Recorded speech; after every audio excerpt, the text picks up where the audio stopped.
കൊതുക് കഴിഞ്ഞാൽ പിന്നെ ഏറ്റവും കൂടുതൽ പ്രശ്നം ഉണ്ടാക്കുന്ന ഒരു കൂട്ടം മൊയിന്റുകളെ കുറിച്ചാണ് ഇന്നത്തെ വീഡിയോ. നമ്മുടെ നാട്ടിലൊക്കെ കുറവാണെങ്കിലും നോർത്ത് ഇന്ത്യയിലൊക്കെ ഇതുങ്ങളെ സുലഭമായിട്ട് കാണാൻ പറ്റും.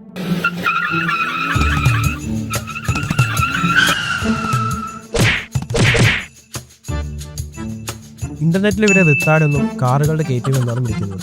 ബേസിക്കലി ചപ്പലികൾ എന്ന് പറയപ്പെടുന്നു. നിന്നെ ഞാൻ എന്തോ ചെയ്തിട്ടാണ്. This is Oak the Owners Star Edition. Welcome to Half Clutch Media.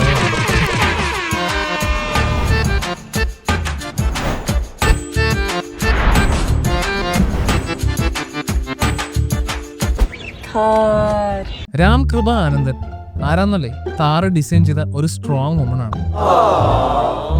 പുള്ളിക്കാരി രാപ്പകലില്ലാണ്ട് കഷ്ടപ്പെട്ട് ഡിസൈൻ ചെയ്ത് പ്രോട്ടോടൈപ്പ് ചെയ്ത് ഉണ്ടാക്കിയ വണ്ടിയാണ് നമ്മുടെ താർ. എവിടെയും കാണാത്ത ഒരു യുണീക്ക് ഡിസൈൻ. എന്നാലും എങ്ങനെയായിരിക്കും പുള്ളിക്കാരി ഡിസൈൻ ചെയ്തത്? ഇന്റർനാഷണൽ വണ്ടി കുറെ ഡ്യൂപ്ലിക്കേറ്റ് ഒക്കെ ഉണ്ട്. അമേരിക്കൻ അബിബാസ് ഇപ്പൊ ഇതിന്റെ ഡ്യൂപ്ലിക്കേറ്റ് ഇറങ്ങിയിട്ടുണ്ട്. അഡിഡാസ്. എന്തായാലും താങ്ക്സ് ഉണ്ട് ചേച്ചി. Indians are very proud of you. ശരിക്കും മെജോറിറ്റി ഓഫ് താർ ഓണേഴ്സിന് ക്യാരക്ടേഴ്സ് ഉണ്ട്. അതായത് 2-3 ടൈപ്പ് ക്യാരക്ടേഴ്സ് ഉണ്ട്. ഇപ്പൊ നമ്മളെ അമ്പി, റെമോ, അഞ്ഞി എന്ന് പറയുന്ന പോലെ തന്നെ ഇവർ ഈ പുറത്തിറങ്ങി താറിൽ കയറാത്ത സമയത്ത് അമ്പി ആയിരിക്കുള്ളൂ ചിലപ്പോൾ. പക്ഷെ ഇവർ ഈ ഡ്രൈവിംഗ് സീറ്റിലോട്ട് കയറി കഴിഞ്ഞാൽ അവർ റെമോ ആയിട്ട് മാറും. പക്ഷെ അവർ 4x4 ആക്റ്റീവ് ആയി കഴിഞ്ഞാൽ അഞ്ഞിനാവും. ഫോർ എക്സാമ്പിൾ നമ്മുടെ ജോജി തമ്പിയാണ്. അല്ലാത്ത സമയത്ത് എന്തൊരു മാന്യാണ്. പക്ഷെ താറി കയറി ഇതാണ് അവസ്ഥ.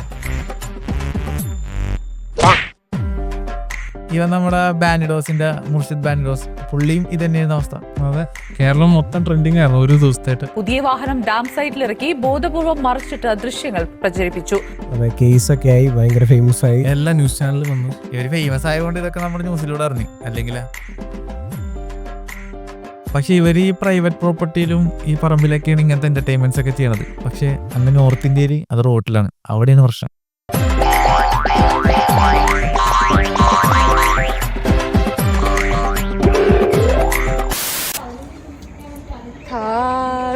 താർ ഓണേഴ്സിന് ചില ഹോബീസ് ഉണ്ട്. റോങ് സൈഡ് വണ്ടി ഓടിക്കുക, ഡിവൈഡർ ചാടി കിടക്കുക, ഓട്ടക്കാരെ ഇടിച്ചിടുക, പുറകേല് വന്നിട്ട് ആക്സിഡന്റ് കൊടുത്തിങ്ങനെ ചാടിക്കാൻ, ഡാൻസിങ് കാർ. അപ്പൊ നമ്മൾ ഇന്ന് പറയാൻ പോകുന്നത് എന്തുകൊണ്ടാണ് ഈ താർ ഓണേഴ്സ് ഇങ്ങനെ പോയത്.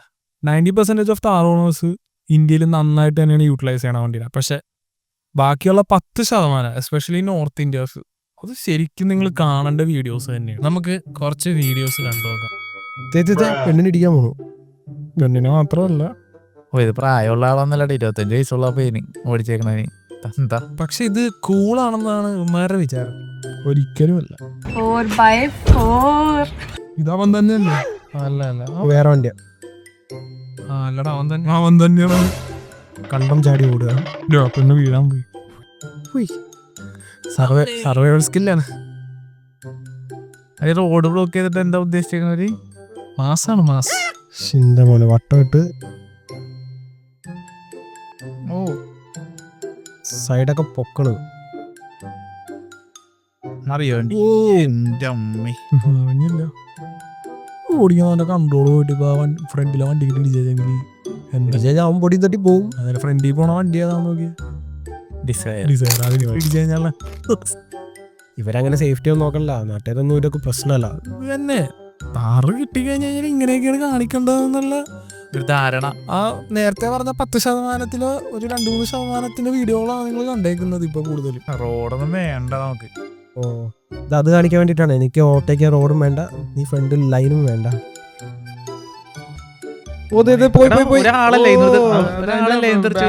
ഒരാള് തെറിച്ചു. Tyre 1, tyre 2. ഓ, ഒരു കൈ എഴുതി മറ്റവൻ തന്നെ. അവന്റെ വണ്ടി എനിക്ക് കാണപ്പടം പഠിച്ചു. അണ്ണൻ ഈസ് ബാക്ക്. ഓ, വെറുതെ ഇരിക്കുന്ന വണ്ടിയൊക്കെ തട്ടിച്ചടിച്ചിട്ട്. അതിന്റെ ഇടയിൽ തംസപ്പ് കൊടുത്തുണ്ടോ? അല്ല, അത് എന്താ കാണിക്കണെന്നായിരിക്കും ചിലപ്പോൾ ഉദ്ദേശിച്ചത്. അത് അടുത്തൊരു താർ ഓർഡറാണ് അവൻ. അതെ അതെ, വളർന്നു. എനിക്കൊരു താറ് മേടിച്ചിട്ടാണ് ഇങ്ങനെ കാണിച്ചു വിട്ടാൻ. വട്ടം വെക്കാണ്. ഇവിടത്തെ പ്രൈവറ്റ് ബസ്സിന് മുമ്പിലേ കൊണ്ട് നിർത്തണം. അങ്ങനെ നല്ല രസമായിരിക്കും. ഇടിച്ച് തെറിപ്പിച്ചിട്ട് തോക്ക റോക്സ് ആണല്ലോ. എന്റെ മോനെ ഇതൊക്കെ ഈ കാഴ്ചകളൊക്കെ ഞാൻ പാകിസ്ഥാനിൽ പറഞ്ഞിട്ട് കണ്ടിട്ടുള്ളൂ ഇതിനു മുമ്പ്. ഷോറൂമിന്റെ ഫ്രണ്ടിലാണ് ഡെലിവറി സോൺ. ഇടിപൊട്ടിക്കണ്ട. എടി ഇവന്മാർക്ക് ഇവിടെ നിന്നാണ് ഇത്ര തീ സാധനമൊക്കെ കിട്ടണേ. ഇത് പാകിസ്ഥാനിലാണോന്ന് ഡൗട്ട് ഉണ്ട്. പാകിസ്ഥാനിൽ ഇതുണ്ടോ അതിന്? വഴിയിൽ നിൽക്കുന്ന ഒന്നിനെ വെറുതെ വിടും, എല്ലാത്തിനും തള്ളി മാറ്റും. ഏതാ പോലീസുകാരെ പിടിച്ച്. ആ കട പോയി, ഇപ്പൊ കട പോയില്ലേ? ഓ ഡാർക്ക്. പിടിച്ചു മോനെ പിടിച്ചു. മുട്ടു നീക്കുന്നു. കാലി ചെക്കൻ്റെ ഓ ചിന്റെ മോനെ. അവൻ നിർത്തല്ലേ. ഓ അവരിടിച്ചിട്ട്. These star owners love attention. എല്ലാവരും അവരെ ശ്രദ്ധിക്കണമെന്നാണ് ഇവരുടെ മനസ്സിലുള്ള ആഗ്രഹം. ശ്രദ്ധിക്കണമെന്നല്ല, ശ്രദ്ധിക്കുന്നുണ്ടെന്നാണ് അവരുടെ മനസ്സിലുള്ള വിചാരം. ഇവർക്ക് വേണ്ടത് ഇൻസ്റ്റഗ്രാം ലൈക്സ് ആണ്. ഇവർ ഈ കാണിക്കുന്ന കോപ്രായങ്ങൾ കാണിച്ചു കൂട്ടുന്നതും പോരാ, ഇവരിതെല്ലാം കറക്റ്റായിട്ട് റെക്കോർഡ് ചെയ്ത് സോഷ്യൽ മീഡിയയിൽ പോസ്റ്റും ചെയ്യുന്നുണ്ട്. അവിടെയാണ് സ്റ്റാർ ഓണേഴ്സ് വ്യത്യസ്തനാവുന്നത്. ഇതൊക്കെ അപ്രീഷിയേറ്റ് ചെയ്യാനും ഭയങ്കര ചില പേജസിന്റെ ലൈക്ക് കമന്റ്സ് ഒക്കെ ചെക്ക് ചെയ്താൽ ഇത് അപ്രീഷിയേറ്റ് ചെയ്യുന്ന കുറേ അധികം ആൾക്കാരുണ്ട്. അല്ല, ഒരിടക്ക് നമ്മുടെ കേരളത്തിൽ ഇങ്ങനത്തെ ഒരു ട്രെൻഡ് ഉണ്ടായിരുന്നു. നമ്മൾ ഗോപ്രോ വെച്ചിട്ട് വണ്ടിയിൽ 100 ബസ്സിൽ പോവാ, ബൈക്കിൽ അങ്ങനെ പോയി കുറെ ആക്സിഡൻസ് ആയി കഴിഞ്ഞപ്പോൾ ഇപ്പൊ അത് ശരിക്കും കുറഞ്ഞിട്ടുണ്ട്. ശ്രദ്ധിച്ചിട്ടുണ്ടോ? ആരെല്ലാം അങ്ങനെ ചെയ്തിട്ടാണെങ്കിൽ അവരെ തെറി വിളിക്കും. അപ്പൊ ആ ഒരു ലെവൽ ഓഫ് റേഞ്ചിലോട്ട് നോർത്ത് ഇന്ത്യയിലുള്ള ആൾക്കാരും മാറിയിരിക്കും. അല്ലെങ്കിൽ MBD ഇപ്പൊ അതനുസരിച്ച് ആളുകൾ ആക്ട് ചെയ്യണം. ഇപ്പൊ നമുക്കാണെങ്കിലും അങ്ങനെ ഒരു മോശമായിട്ടുള്ള അനുഭവം ഉണ്ടായി കഴിഞ്ഞാൽ അപ്പൊ തന്നെ ഫോട്ടോ എടുത്ത് MBDയുടെ ഇൻസ്റ്റാഗ്രാമിൽ അവർക്ക് പാസ് കഴിഞ്ഞാൽ അപ്പൊ തന്നെ ഓൺ ദ സ്പോട്ട് ഫൈനും കാര്യങ്ങളൊക്കെയാണ് ഇപ്പൊ കുറച്ച് നാളായിട്ട് നമ്മുടെ കേരളത്തിൽ കണ്ടുവരുന്നത്. ചിലപ്പോൾ ആ ഒരു സ്റ്റെപ്പ് കൂടി അവിടെ നോർത്ത് സൈഡിൽ ഇനീഷ്യേറ്റീവ് എടുത്തു കഴിഞ്ഞാൽ ചിലപ്പോൾ ഇതൊക്കെ കുറക്കാൻ വിചാരിക്കാതിരിക്കുന്നു. മെയിനായിട്ടുള്ള പ്രശ്നം എന്ന് വെച്ചിട്ടുണ്ടെങ്കിൽ പവറുള്ള ആൾക്കാരുടെ മക്കളോ അല്ലെങ്കിൽ വല്ല പൊളിറ്റീഷ്യൻസിന്റെ മക്കളോ ഗുണ്ടകളോ അങ്ങനത്തെ ഉള്ള ആൾക്കാരാണ് മെയിനായിട്ട് പ്രശ്നങ്ങൾ ഉണ്ടാക്കുന്നത്. അപ്പൊ അവർക്കും ഇതുപോലെ പോലീസിലൊക്കെ നല്ല ഹോൾഡ് ഉണ്ട്. അതുകൊണ്ടാണ് ഇവരിങ്ങനെ അഴിച്ചു വിടുന്നത്. പക്ഷെ ഒരു നാഷണൽ ലെവലിൽ എത്തുമ്പോഴാണ് ഇതിനകത്തായിട്ട് ശ്രദ്ധ ചെലുത്തുന്നത്. പിന്നെ അതിന്റെ ഫോളോ ആയിട്ട് വരുന്ന ഒരു ഇഷ്യൂ എന്താ വെച്ച് കഴിഞ്ഞാൽ താറ് കാണുമ്പോഴേ ഏതോ ഒരു ഉഡായിപ്പാണെന്ന് ഈ പോലീസുകാർക്ക് തോന്നിയിട്ട് താറ് കാണുമ്പോൾ ചെക്കിങ് ഡബിൾ ആക്കുന്ന ഒരു നമുക്ക് ഇവിടെ മിഷൻ താർന്ന് പറഞ്ഞൊരു ഓപ്പറേഷൻ തന്നെ ഉണ്ടായിരുന്നു MBDയുടെ സൈഡിൽ. 1275 വാഹനങ്ങൾക്കാണ് 53,45,500 രൂപ പിഴ ചുമത്തിയത്. മഹീന്ദ്ര ധാറിലാണ് ഏറ്റവും കൂടുതൽ നിയമലംഘനങ്ങൾ കണ്ടെത്തിയത്. അത് മോഡിഫിക്കേഷൻ റിമൂവ് വേണ്ടിയിട്ട് പഴയ CRDAയിൽ നല്ല കനം മോഡിഫിക്കേഷൻ വന്നപ്പോൾ അതായത് അലോയി ഒക്കെ പുറത്തേക്ക് നിൽക്കുകയാണ്. അങ്ങനത്തെ ഇഷ്യൂസും ഒക്കെ വന്നു കഴിഞ്ഞപ്പോഴത്തേക്കും ഉണ്ടായിരുന്നു. ചില സ്ഥലങ്ങളിൽ മാത്രമുള്ള ഈ വണ്ടിയാണ് ഇത്രയും എനിക്ക് പേഴ്സണലി ഭയങ്കര ഇഷ്ടമാണ്. ഞാൻ സെക്കൻഡ് നോക്കിക്കൊണ്ടിരിക്കുന്ന ഒരു വണ്ടിയാണ്. കിട്ടിയാൽ നല്ല എൻ്റെയും ഇപ്പോഴത്തെ ഒരു അവസ്ഥയിൽ ഞാൻ അപ്ഗ്രേഡ് ചെയ്യാണ്. എൻ്റെ ഏറ്റവും ഫേവറേറ്റ് ഞാൻ ഡിസൈൻ ചെയ്യുന്ന ഒരു വണ്ടിയാണ് താർ റോക്സ്. റെഡിറ്റിൽ ഈ താറുകൾ കാണിച്ചു കൊടുത്ത മണ്ടത്തരങ്ങൾക്ക് വേണ്ടി സെപ്പറേറ്റ് ഒരു കമ്മ്യൂണിറ്റി തന്നെയുണ്ട്. പിന്നെ വേറൊരു കേസ് എന്താ വെച്ചാൽ നമ്മൾ ഈ താർ ഇറങ്ങിയപ്പോൾ ശ്രദ്ധിച്ചിട്ടുണ്ടാവും. ഈ താർ ഇറങ്ങി കഴിഞ്ഞപ്പോഴാണ് ഈ ട്രാഫിക്കിൽ നിന്ന് ഡിവൈഡർ കട്ട് ചെയ്ത് അടുത്ത ഓപ്പോസിറ്റ് റോഡിട്ട് കയറുന്ന വീഡിയോസ് വന്നു തുടങ്ങിയത്. അതിനു മുമ്പ് താറിൻ്റെ വേറെ ഒരു മോഡൽ ഉണ്ടായിരുന്നു, പക്ഷെ എന്നിട്ടുണ്ടായില്ല. പക്ഷേ ഈ വണ്ടി ഇറങ്ങിയപ്പോൾ എല്ലാവരും എൻ്റെ വണ്ടി താറാണ്, ഇതിനിങ്ങനെ ചെയ്യാൻ പറ്റും, ട്രാഫിക് ഉണ്ടെങ്കിൽ ഞാൻ ഇങ്ങനെ ക്രോസ് ചെയ്ത് പോകും, അങ്ങനെ ഒരു കൺസെപ്റ്റ് വന്നേക്കും. അത് ഒരാൾ ചെയ്ത് അതുകൊണ്ട് ബാക്കി എല്ലാവരും ചെയ്യും. ശരിയാണല്ലോ. ആദ്യത്തെ CRDയും DI വണ്ടികളുടെ ഒക്കെ ഓണേഴ്സ് കുറച്ചും കൂടി നീറ്റ് മെമ്പേഴ്സ് ആയിരുന്നു, റീസെന്റ് ആയിരുന്നു എല്ലാവരും. അന്ന് വെച്ചാൽ അത്രയും എന്താ പറയാ റൈഡിങ് കംഫർട്ടൊന്നും അല്ല ആ സമയത്തുള്ള താറ് പ്രൊവൈഡ് ചെയ്യണം. അപ്പൊ അത് അത്ര എന്തോസിയാസോടെ മാത്രമുള്ള എടുക്കുള്ളൂ. ശരി, അതല്ലേ ഇപ്പൊ എന്ന് പറഞ്ഞു കഴിഞ്ഞാൽ താറിലേക്ക് കുറച്ചും കൂടി എന്താ പറയാ user friendly Thar main stream ആയിപ്പോയി. അതറിയണ റിയർ വീൽ ഡ്രൈവ് താറിന്റെ സെയിൽസ് ഒക്കെ വളരെ കൂടുതലാണ്. കാരണം ഇത് മേടിക്കുന്നവർ ഷോ കാണിക്കാൻ വേണ്ടിയാണ് കുറേ മേടിക്കുന്നത്. പിന്നെ ഒരു കാര്യം നോക്കി മനസ്സിലാവും, OLX-ലൊക്കെ ഏറ്റവും കൂടുതൽ സെക്കൻഡ് ഹാൻഡ് അവൈലബിൾ ആയിട്ടുള്ള വണ്ടിയും താറ് തന്നെയാണ്. കാരണം ഇത് വാങ്ങിക്കുന്നവർ ആ ഒരു ലുക്കിന് വേണ്ടിയാണ് വാങ്ങിക്കുന്നത്.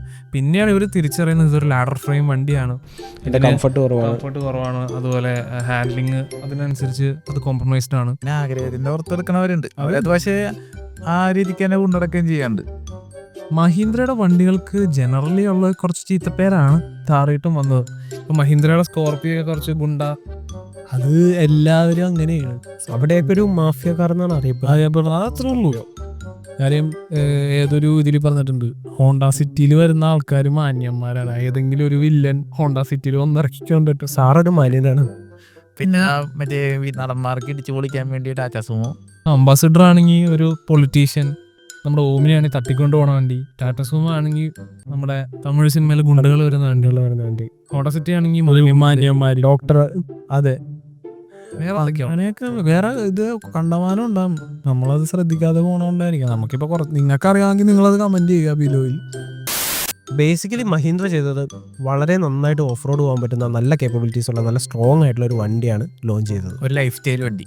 അതെ. ഇത് വെച്ച് ചെറുതായിട്ടൊരു വണ്ടിനെ തട്ടിയാലോ അല്ലെങ്കിൽ ഒന്ന് ഇടിച്ചാലോ ഒന്നും പറ്റില്ല എന്ന് അവർക്ക് തന്നെ ഒരു കോൺഫിഡൻസ് കിട്ടും ആ വണ്ടിയിൽ പോകുമ്പോൾ. അത് നമ്മൾ ആ വണ്ടിയുടെ ഒരു പുറത്തുള്ള ഒരു വാക്കർ കൊണ്ട് നോക്കിയാൽ മതി. ഫ്രണ്ടിലൊരു പ്ലാസ്റ്റിക് ഹ്യൂജ് ബമ്പർ, ബാക്കിൽ നല്ലൊരു ബമ്പർ.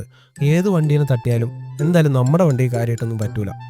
അപ്പോൾ ഒരു കോൺഫിഡൻസ് ഉണ്ടാവും, ആ ഒരു കോൺഫിഡൻസ് ഉണ്ട്.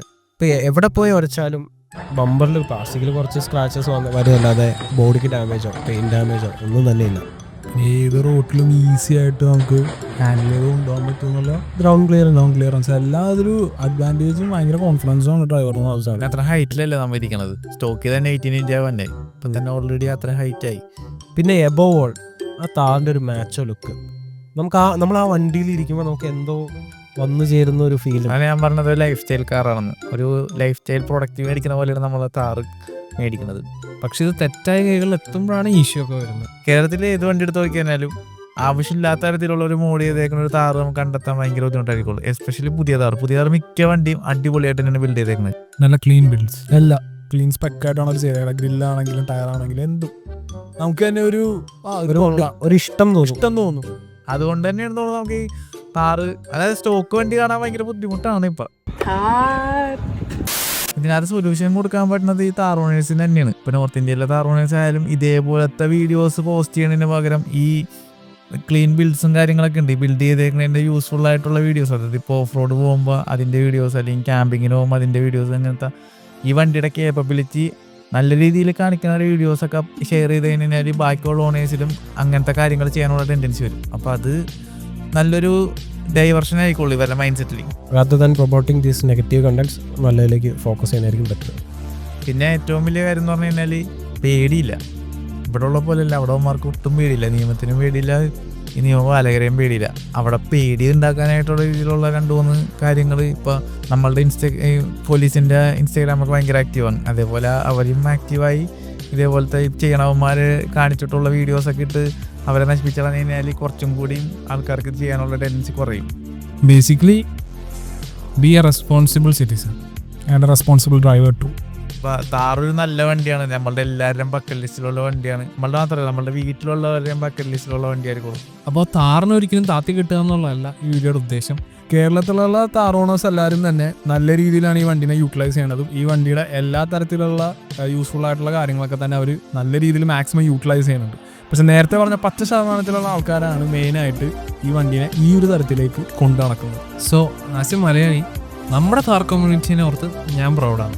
നമ്മൾ അപ്പോൾ ഇതുപോലെ ചീത്തപ്പേരുള്ള മറ്റൊരു വണ്ടിയായിട്ട് ഞങ്ങൾ ഈ ഊക്ക് ദ ഓണർ സെഗ്മെന്റിൽ വീണ്ടും വരും. So this is half clutch media. We are signing out. 4x4